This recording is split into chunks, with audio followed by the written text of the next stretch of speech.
Any items affected by SCP-293 are to be contained in an opaque container and kept sealed when not undergoing testing.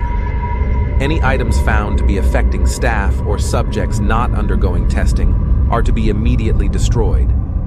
Any anomalous activity by SCP-293 affected items is to be reported to Site Command as soon as possible. Anyone interacting with items affected by SCP-293 must do so only in 30-minute shifts, with 1 week of time separating each interaction.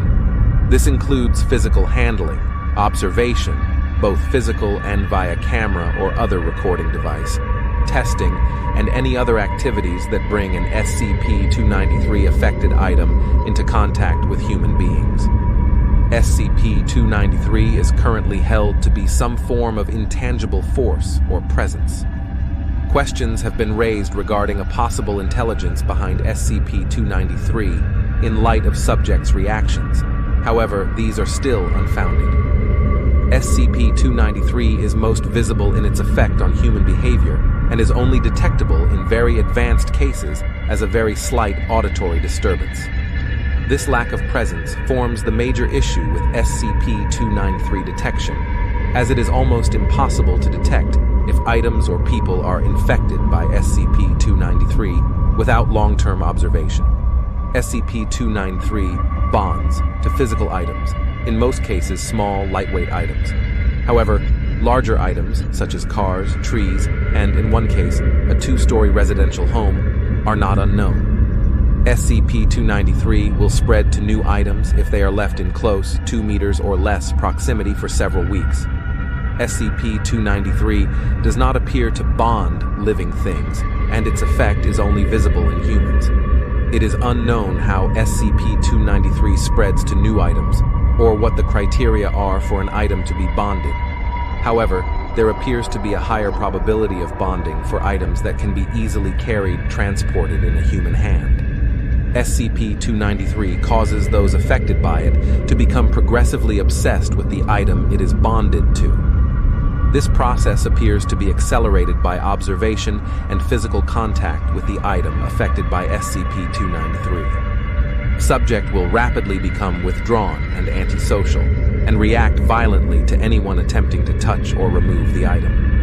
Subject's actions toward the bonded item will begin to take on parental aspects in 78% of cases, with the subject rocking, cleaning, and attending to the object as if it were not an inanimate object.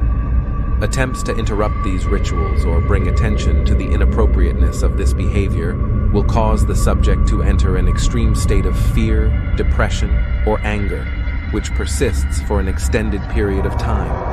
In many cases, the obsession and ritual cycle of SCP-293 will grow to the point where the subject is unable to function normally, needing constant contact with the SCP-293 bonded item.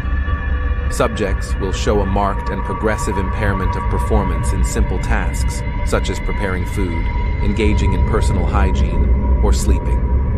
In the 22% of cases with non-parental attachment with SCP-293, subjects may also begin to engage in personal abuse and damage, believing they are being ordered to do so. Mental and physical degradation in both cases are often directly related to cause of death.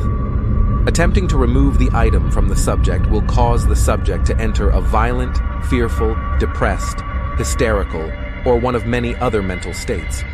These episodes are nearly impossible to end, except by the return of the item or several months of separation. Subjects will become more and more erratic and hysterical the longer they are separated, and will violently attack others to reacquire the item.